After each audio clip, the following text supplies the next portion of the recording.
अब आपको गुर्दे में और पित्ते में पथरी यानी किडनी स्टोन या गैल ब्लैडर स्टोन होने पर नहीं है घबराने की ज़रूरत। शहर हैदराबाद में सालों से इस इलाज के लिए खानदानी सिलसिले से चला आ रहा है भरोसेमंद नाम RS यूनानी फार्मेसी, जहां पर खास तौर पर पित्ते में मौजूद पथरी और दोबारा पथरी ना होने का किया जाता है मुकम्मल इलाज। आपको इस दर्द से हमेशा के लिए मिल जाएगा छुटकारा। No side effects, no operation. तशखीस करते हुए दवाएं की जाती है फराहम। तो देर ना करें, जल्द ही तशरीफ लाए RS यूनानी pharmacy, Bahadurpura X road, opposite Canara bank, Hyderabad. मज़ीद तफसीलात के लिए रब्त करें 9390610436 पर। अब तक के जो उत्तर प्रदेश के चुनाव के नतीजे आए, उससे ये बात जाहिर हो गई कि उत्तर प्रदेश की जनता ने दोबारा बीजेपी को सत्ता देने का फ़ैसला लिया है। ये जो फ़ैसला लिया गया, हम इसकी इज़्ज़त करते हैं। ये आवाम का और जनता का फ़ैसला है। और साथ ही साथ मैं अपनी पार्टी के अध्यक्ष जनाब शौकत अली साहब का और पार्टी के उत्तर प्रदेश के तमाम ज़िम्मेदारों का और जो हमारे पार्टी के मेंबर्स जो महाराष्ट्र से और कर्नाटका से, हैदराबाद से जाकर वहाँ पर कई महीनों से मेहनत किए, मैं उन सब का शुक्रिया अदा करता हूँ।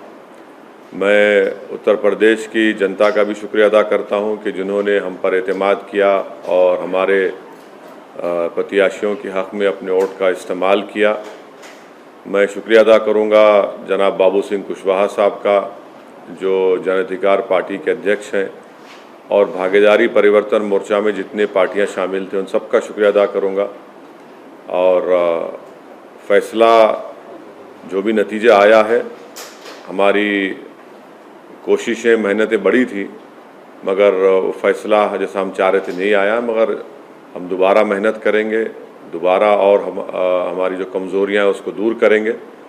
और मुझे यकीन है कि आने वाला मुस्तक़बिल उत्तर प्रदेश में हमारी पार्टी मजलिस इत्तेहादुल मुस्लिमीन के लिए बहुत बेहतर साबित होगा। तीसरी बात यह है कि जो पॉलिटिकल पार्टीज़ अपनी नाकामी को छुपाने के लिए ईवीएम का चीख पुकार कर रहे हैं, मैंने 2019 में भी कहा था कि गलती ईवीएम की नहीं है, गलती जो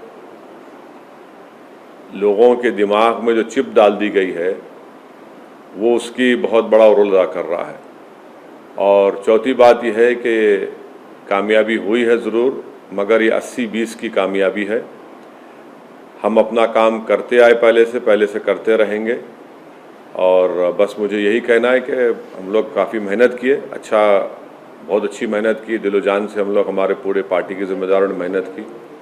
मैं उन सब का शुक्रिया अदा करता हूँ, बल्कि उनसे ये भी अपील करूँगा कि अपने हौसलों को बुलंद रखिए। कल से हम फिर अपने काम पे लग जाएंगे और यकीनन मुझे यकीन है कि आने वाले जो विधानसभा के इलेक्शन होंगे उसमें हम और अच्छा करेंगे। हमारे कमज़ोरियों को, जो भी कमज़ोरियां सामने आएंगी, उसको दूर करेंगे। सर, आपने बोला 80-20 की कामयाबी है, इसका मतलब क्या है?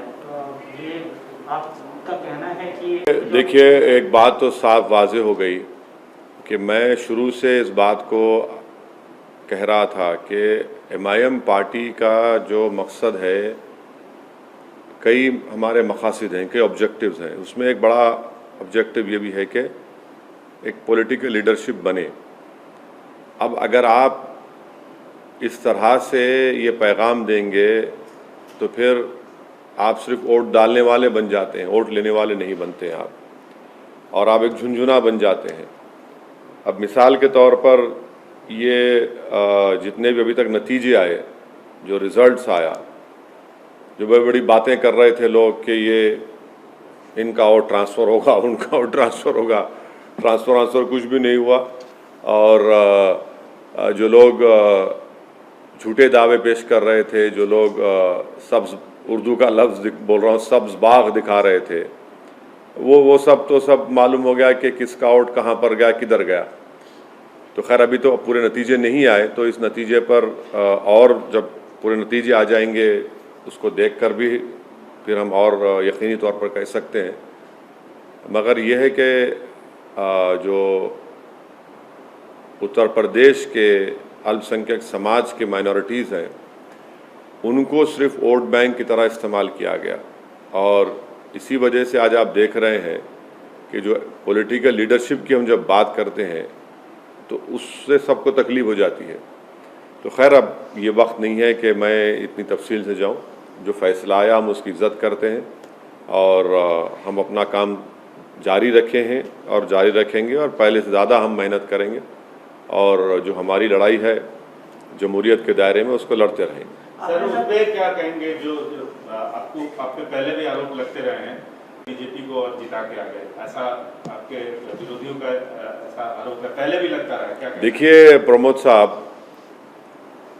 अगर मैं उन लोगों के नाम ले लूं जो बाजा बजा रहे थे कि ये लड़ाई ये वो लड़ाई है, आखिरी लड़ाई है, फलां लड़ाई है, और जो जाकर हर समाज के लोगों कह रहे थे कि ये आखिरी लड़ाई है, अब उनके बारे में क्या बोलेंगे आप?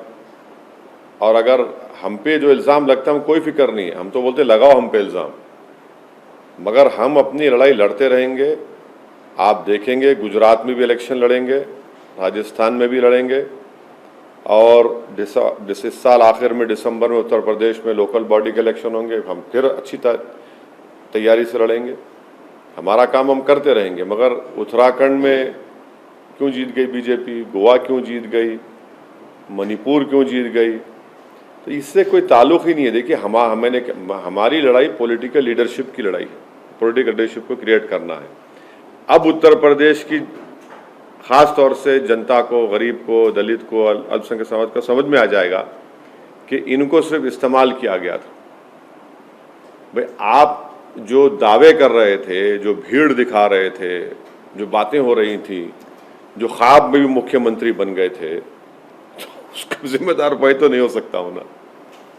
सर आप बोले कि वोट बैंक की तरह इस्तेमाल किया जाता है, खास तौर से माइनॉरिटी को, और आप अपनी जो स्पीचेज में बार बार इस बात की अपील कर रहे हैं। मैं अपनी स्पीचेस का हवाला, अच्छा किया आपने ये सवाल किया। मैंने तो अपनी स्पीच में कहा कि समाजवादी अलायंस बीजेपी को नहीं हरा सकता, तो उस वक्त भी लोग बड़े नाराज़ हुए।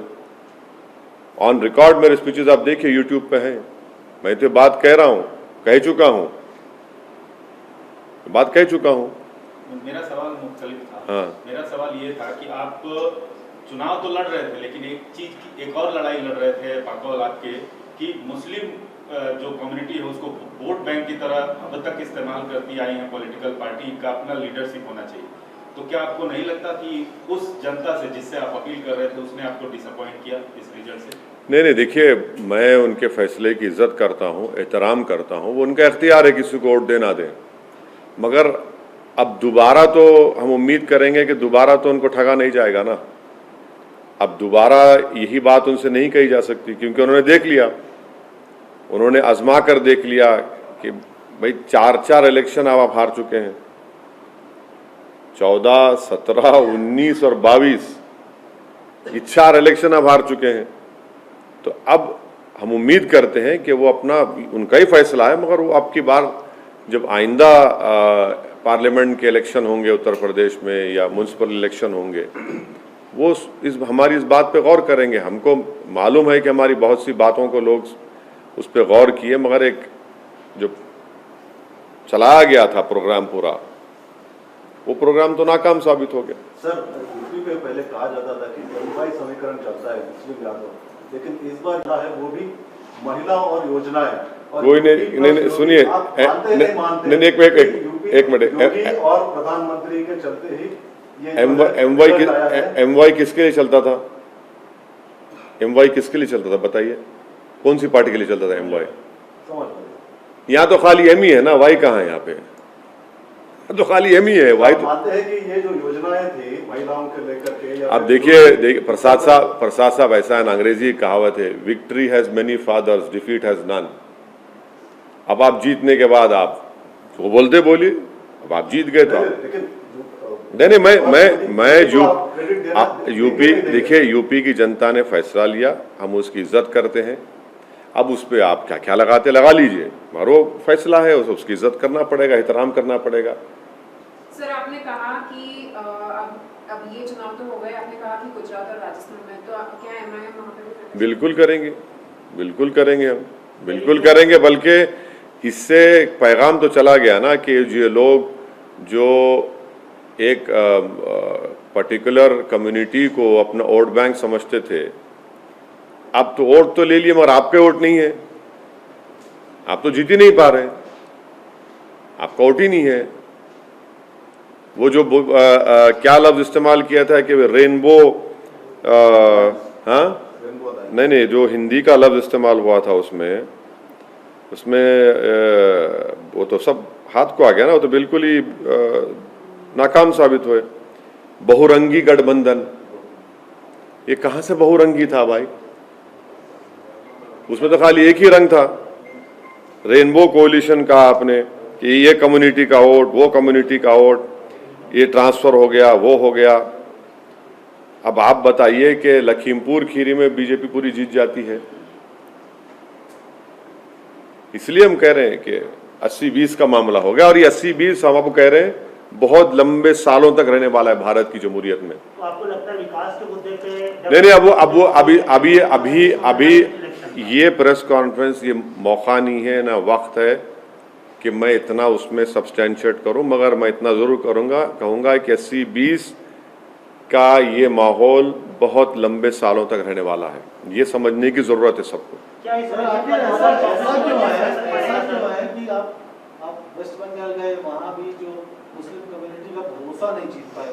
अभी उत्तर प्रदेश में उन सीटों पर चुनाव लड़े जहाँ जो मुस्लिम माहौल और डिसाइडिंग पोजीशन पर रहते हैं। नहीं, ऐसा नहीं, हम तो अलायंस का हिस्सा, सुनिए, ऐसा नहीं, हम तो अलायंस का हिस्सा थे, भागीदारी परिवर्तन मोर्चा का। जितने जन अधिकार पार्टी के भी कैंडिडेट्स थे और दूसरे अलायंस के, हम सबके लिए कैंपेन किए।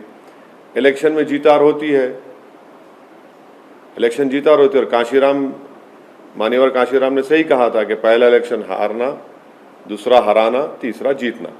अरे सुनिए, ये कांशीराम साहब का एक बहुत बड़ा इंपॉर्टेंट स्टेटमेंट है। हम हारे हैं, जीतेंगे दोबारा, इसमें कौन सी बड़ी बात है, कौन सा आसमान गिरने वाला है? हमारे हौसले, हमारा अज़म कभी कम नहीं होगा ना, इससे होता है। ठीक है, हम जो चाह रहे थे उसके बरक्स नतीजा आया, कोई बात नहीं है, मगर हमारे हौसले, हमारे स्पिरिट आज भी हाई हैं, कल भी हाई रहेंगे, हम लगे रहेंगे। आपने कांशीराम का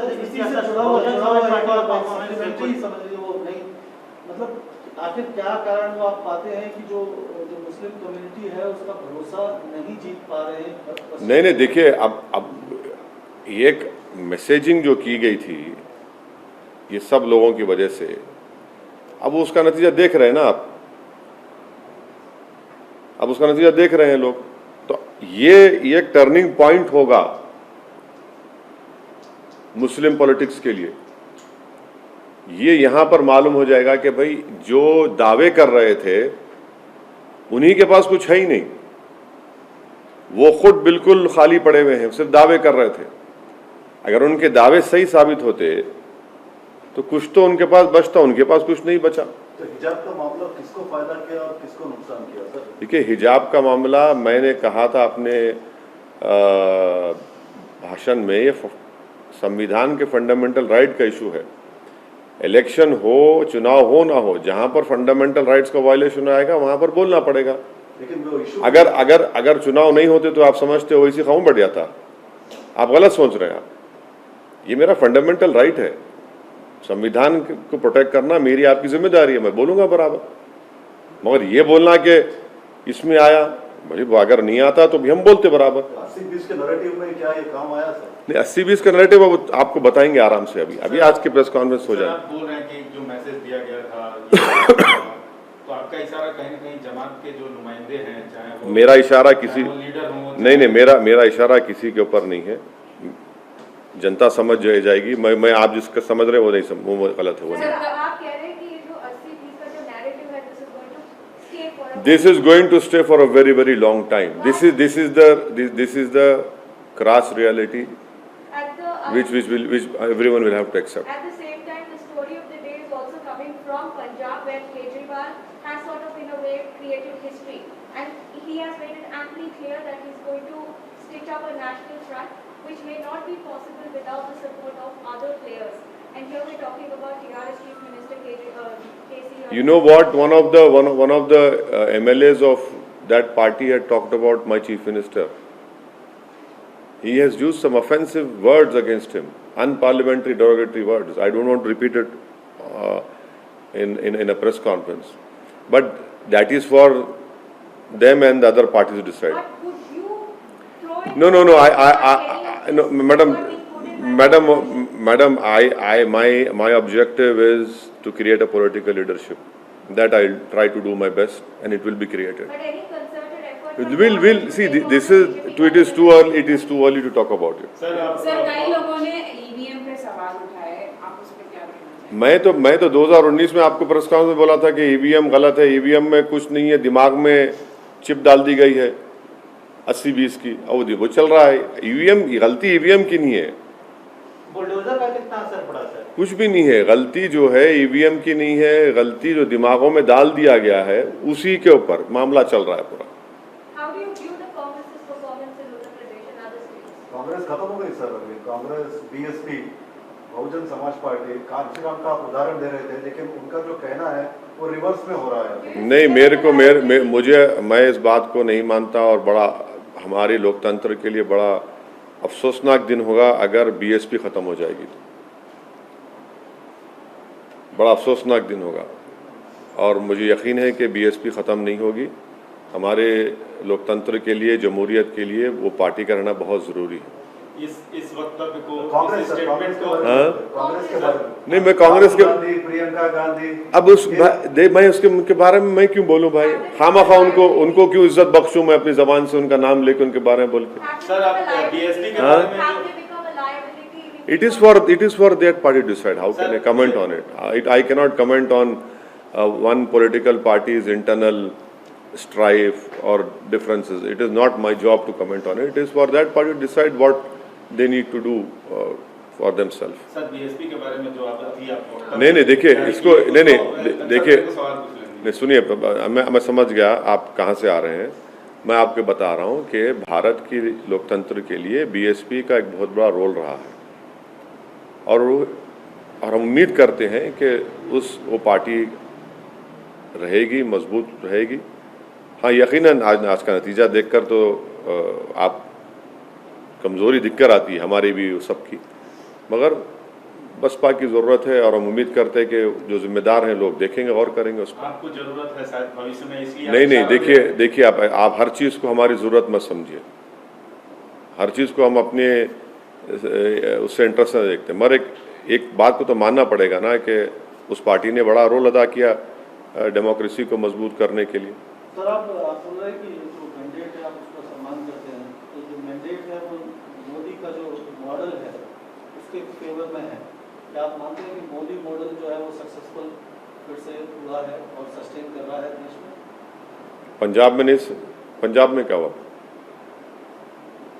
पंजाब में तो कुछ नहीं कर सके। पंजाब में कहाँ थे बोल? अच्छा, नहीं थे कभी पावर में नहीं थे ना। अच्छा। सर, पावर पे। अच्छा, कि शिरोमणि अकाली दल साथ थी ना बीजेपी की। लेकिन बाकी 4 राज्यों में तो सर असर देखा। अब भैया अंग्रेजी कहावत है, victory has many fathers, defeat has none. Sir आप 85 रैलीज करें, 2 महीने तक हैदराबाद में नहीं आए। नहीं आया, बीच में आया। लेकिन तो क्या एक पर्सनल लेवल पे लगता है सर, बिकॉज मेहनत करके कभी फल नहीं मिलता है। अरे आप लोग मेरी पार्टी की हिस्ट्री जानते, ना मेरी हिस्ट्री जानते। मैं एक सिंगल एमएलए था मेरी पार्टी का, फिर हम लोग बड़े, एक ही एमएलए था मैं, हम लोग एमपी का इलेक्शन, 2 एमपी इलेक्शन थे 96-98 का। तो क्या कमियां रह गई? क्या अरे रही होगी भाई, कुछ ना कुछ होगा, हम उस पर देखेंगे, मगर मेहनत के एतबार से हमारा उत्तर प्रदेश का यूनिट, शौकत अली और जितने हमारे जिम्मेदार हैं बहुत मेहनत की, तो यकीनन कहीं ना कहीं कमजोरी होंगी, देखेंगे उसको, मगर इससे हमको कोई मायूसी नहीं है।